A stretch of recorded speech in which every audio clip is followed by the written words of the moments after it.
Question 216. All of the following are encumbrances, except A. Lease, B. Homestead exemption, C. Mechanic's lien, D. Easement. Correct answer is B. Homestead exemption.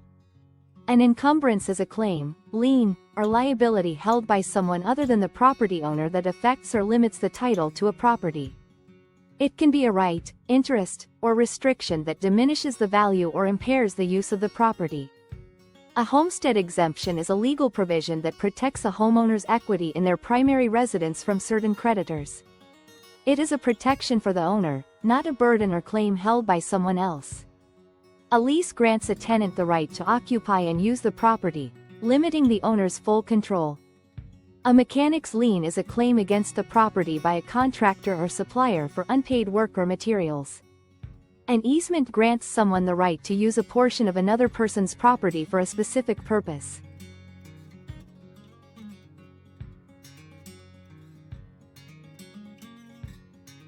Question 217. If a lessee assigns their lease to another party, the lessee is A. is relieved of all responsibilities under the lease, B. could still be responsible just for rent payments, C. could still be responsible just for maintenance charges, D. could still be responsible for both rent payments and maintenance charges. Correct answer is D. could still be responsible for both rent payments and maintenance charges. In an assignment, the lessee transfers their entire remaining leasehold interest to a new tenant, the assignee. However, unless the landlord specifically releases the lessee from liability, the original lessee remains secondarily liable under the original lease agreement. In a sublease, the lessee transfers only a portion of their leasehold interest to a new tenant, the sublessee. The original lessee remains primarily liable to the landlord.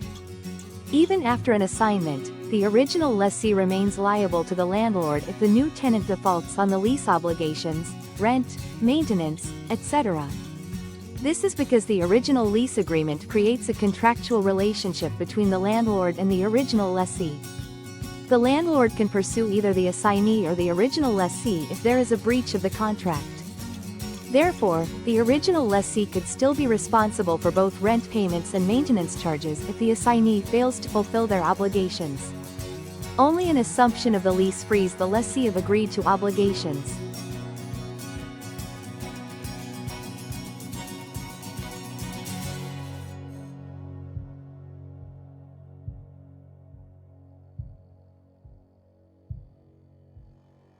Question 218.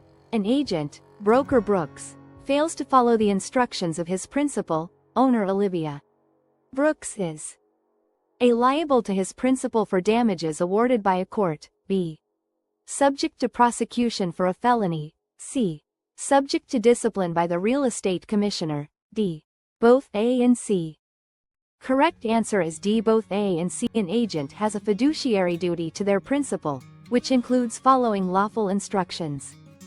If an agent fails to do so and causes financial harm to the principal can sue for damages. Real estate commissioners, or equivalent regulatory bodies, have the authority to discipline agents who violate real estate laws and regulations. Failing to follow a principal's instructions can be considered a breach of fiduciary duty and grounds for disciplinary action. Disciplinary action could include fines, suspension, or revocation of the agent's license. While failing to follow instructions is a breach of duty, it typically does not rise to the level of a felony unless it involves criminal intent, such as fraud or embezzlement. Question 219. Which of the following would be equivalent to an acre? A. A square with sides of 208 feet 9 inches, B. 43,560 square feet, C. 0.00152625 square miles, D. All of the above. Correct answer is D. All of the above. An acre is a unit of land measurement commonly used in the United States and the British imperial system. An acre is equal to 208.75 feet multiplied by 208.75 feet equals approximately 43,560 square feet. It's also equivalent to 4,840 square yards. In terms of square miles, it's 1/640th, equals 0.0015625, of a square mile. Historically, the acre was related to the amount of land that could be plowed by a yoke of oxen in a single day. This led to its traditional dimensions of 1 chain by 1 furlong, 66 feet by 660 feet.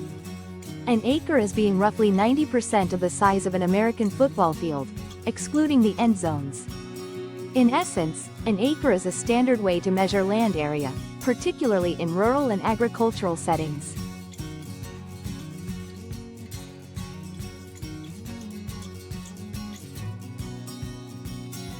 Question 220.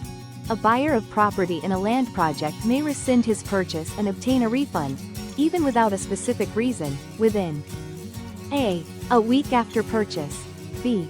14 calendar days after purchase. C. 21 business days after purchase. D. There is no right of rescission for a land project. Correct answer is B. 14 calendar days after purchase. California law provides specific rescission rights for buyers of property in land projects. Specifically, buyers have 14 calendar days from the date of purchase to rescind the contract without giving a reason.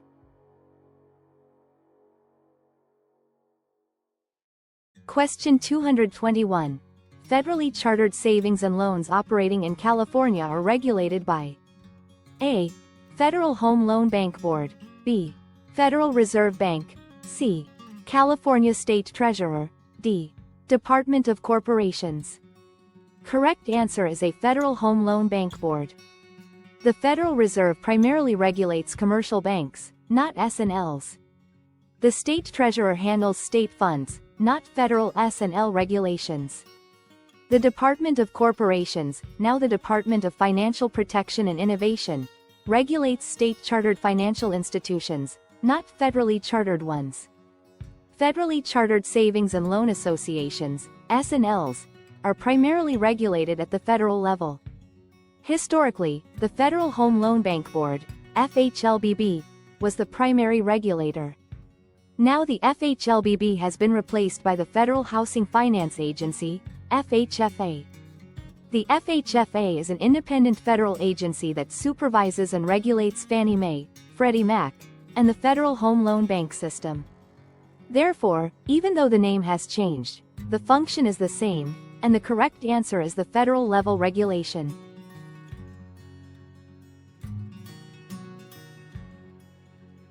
Question 222. A childless couple with no will pass away within a couple of months of each other. If no legitimate heirs come forward to claim their property within 5 years, it will A. escheat to the state of California. B.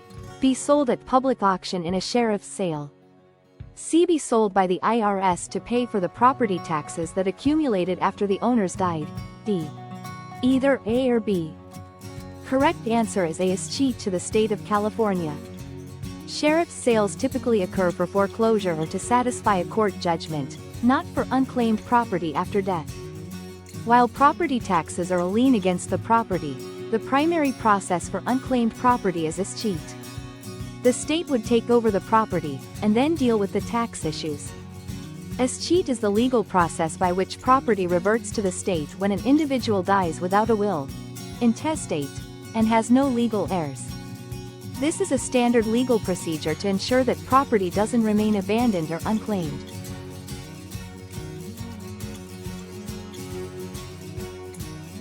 Question 223.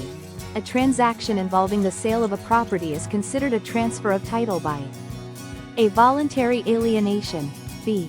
Involuntary alienation. C. Eminent domain. D. Bequest. Correct answer is A. Voluntary alienation. Involuntary alienation is the transfer of title without the owner's consent, such as through foreclosure or a tax sale. Eminent domain is the government's power to take private property for public use, with just compensation. While it does transfer title, it is not a normal sale. Bequest is the transfer of personal property through a will, not real property. Real property is transferred through a devise. Voluntary alienation refers to the voluntary transfer of title to real property, typically through a sale. It occurs when the owner willingly conveys their interest to another party through a deed.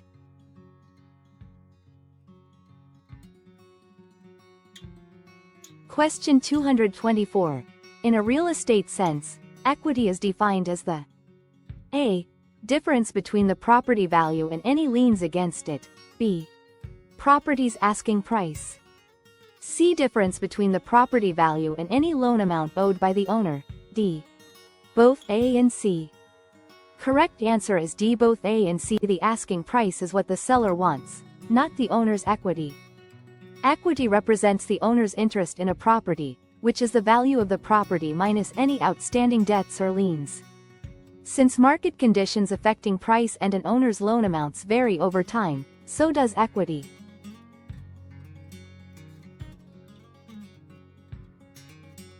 Question 225. If a borrower defaults on a loan and the lender starts the process of judicial foreclosure, the right of possession to the property is held by the during the redemption period. A. Mortgager, B. Sheriff, C. Mortgagee, D. Judge. Correct answer is A. Mortgager. Judicial foreclosure involves a court process to sell a property to satisfy a debt. In many jurisdictions, including some in California, after a judicial foreclosure sale, the mortgager, borrower, has a statutory right of redemption. This means they have a period of time to pay off the debt and reclaim the property. During this redemption period, the mortgager retains the right of possession. The sheriff's role is to conduct the sale, not hold possession during redemption. The mortgagee, lender, has initiated the foreclosure, but they do not gain possession until the redemption period expires, or in the absence of a redemption period, after the sale. The judge oversees the legal process, but does not take physical possession of the property.